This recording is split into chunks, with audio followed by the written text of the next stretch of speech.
back to my channel. My name is Jodie and I help you change your beliefs so you can change your body, your health and your life. In this video, I'm going to show you the results of my mini cut and explain some of the process so that you know what is upcoming for you and that you can have a plan in place to kind of get through the hard stretches, because there have been some very hard days.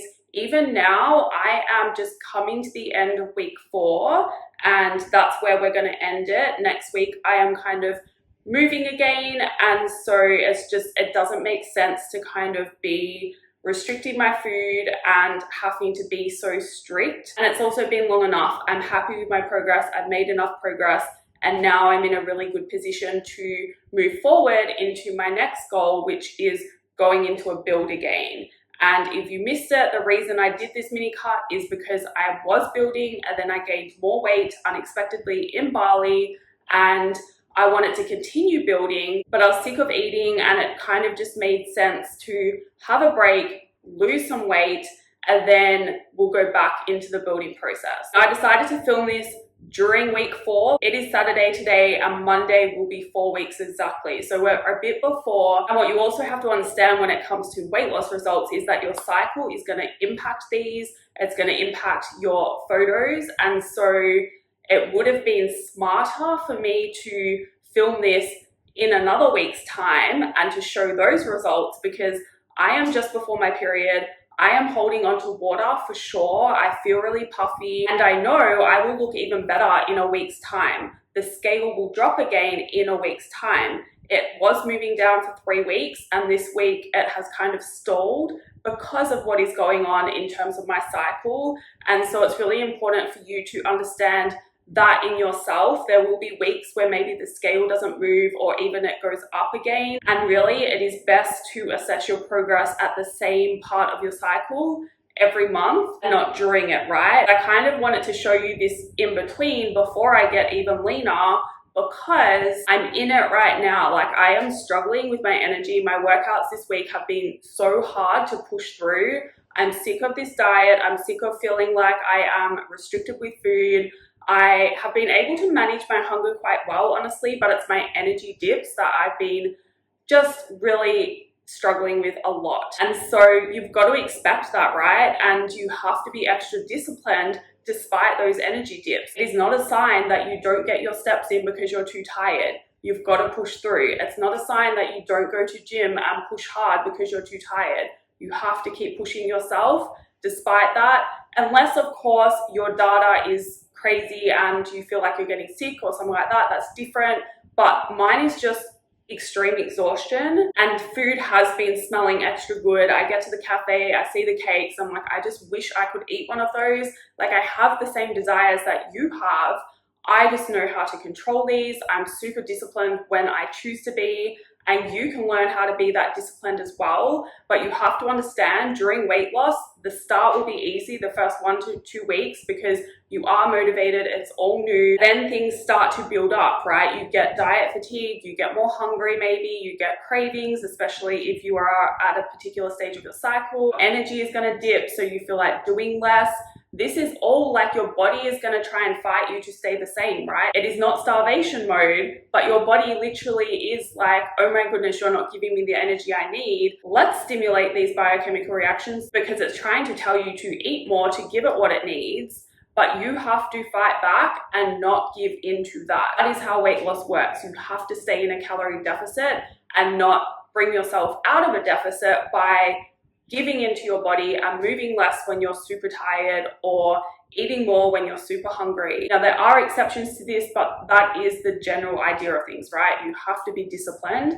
I have been almost 100% consistent throughout this phase. And I say almost because I have had maybe 3 days where I've had some wine and I fit that into my calories. But as a result, I haven't hit my macros, because alcohol is obviously its own macro. It's not a carb. I counted it as carbs, but having any is going to impact my energy, my performance in the gym. And so that's just been honest. I have not been 100% consistent, but apart from that, I pretty much have been. Now, what you have to understand as well when you're seeing people's results, you're often missing context, because people want to make themselves look amazing online, right? So that you work with them or you follow them or whatever. And so a lot of people would have not shared this result week 1 to week 4. They would have shared week 1 to 5 when my period will be over, and then I'm going to be leaner. The scale might drop down again, probably even if I reverse diet and I'm eating a bit more next week, I might still be in a deficit. And so the scale might drop again. I could have made my results look better by waiting a week, but no, this is how I do things. I don't care to be manipulative with my results. I'm not posing or anything. There's no funny lighting effects going on in my photos. There is good natural light. That's what I recommend for you as well. But yeah, that is the result I have achieved. I'm really happy with it. Overall, we lost 3.2 kilograms in 4 weeks, or just under 4 weeks so far. Who knows what my weight will do tomorrow. I actually lost the 3 kilograms in the first 3 weeks, and this week the scale has kind of been plateauing. But as I said before, that's because where I am in my cycle. And you also have to understand the first few scale measurements were taken when I just got back from Bali. It's not the longest flight, but it was an overnight flight. I didn't sleep much.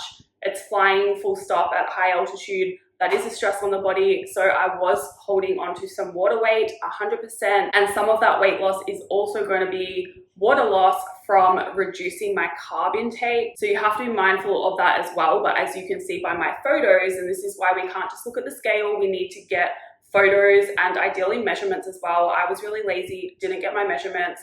I'm like you, I hate taking my photos. I just cannot be bothered, but at the end of the day, it's a really great way of actually seeing your progress that you're making.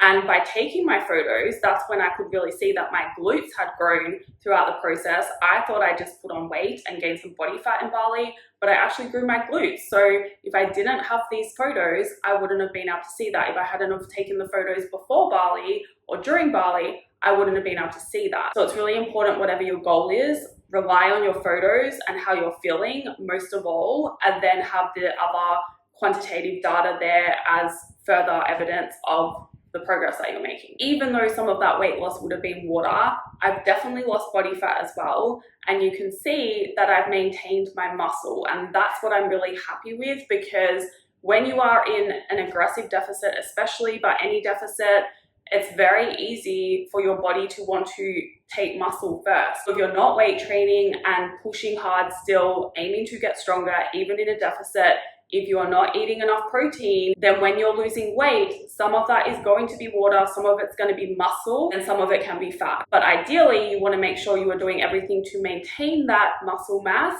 and then target fat loss. I'm really excited now to be eating more food from next week. I am not reversing up slowly, but I am reversing up to an extent, because I'm not just jumping back to what my old maintenance calorie intake was before I started this cut. I don't want to do a slow reverse, so I'm jumping up to what I would expect my new maintenance calorie intake to be based on my new body weight. You can either reverse up slowly if you are really scared of gaining weight, gaining fat, but really when it comes to mini cuts, and because my goal is to build again, I just want to get out of it as fast as I can. That is all for this video. I hope you enjoyed this series on mini cuts. If you have any questions, feel free to send me an email or write a comment.